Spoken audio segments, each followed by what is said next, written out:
Fire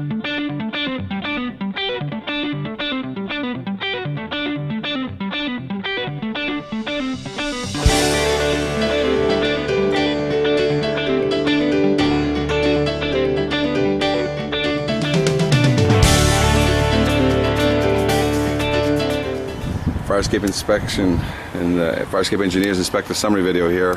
We are in Bridgeport. Inspector Meneses here.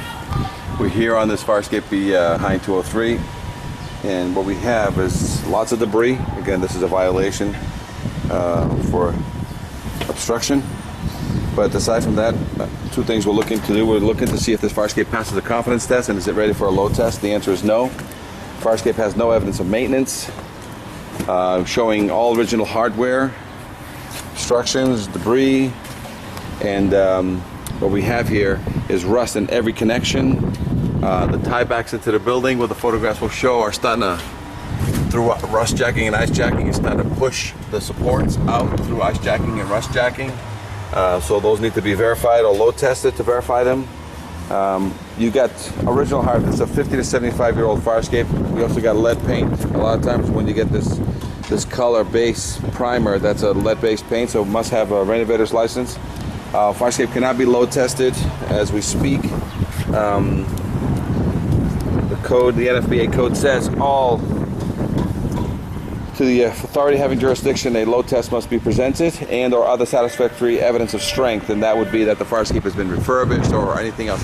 This fire escape has not seen any changes, all original hardware. So you can spot repair this fire escape and then you're still going to need a load test, or you can just refurbish the fire escape, which is due because of its age, and avoid a load test altogether.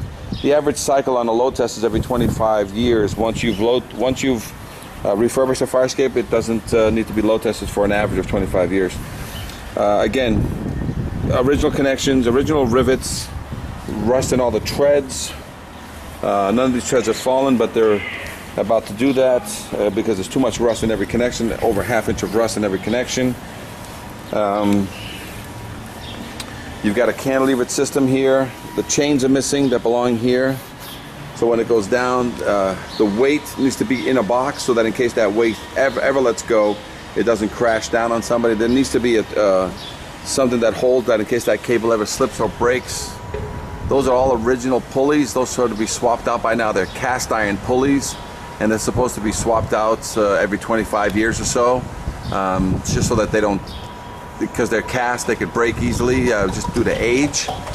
They must be greased, and I don't see that happening there. There's nothing there. So, but that huge weight, if it was ever to fall, but if it's in a cage, it drops inside the cage in case there was ever an issue that happened. Very similar. The other side of this building has a fire escape just like this that's on the ground because the cable snapped, and the cable is on the ground, the cantilever is on the ground, and the weight system is on the ground. So these things do occur when fire escapes are not maintained. Lots of debris. Fire escape does need a full paint job. 100% refurbishment.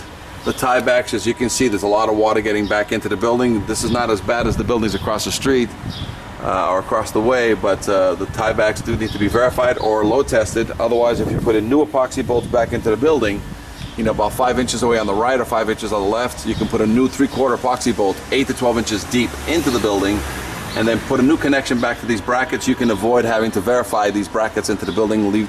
Make sure you just seal them up, and then use the new bracket as the primary. So a refurbish on the exterior, new connections back into the building, you basically avoid the load test. Otherwise, any spot repair will need a load test.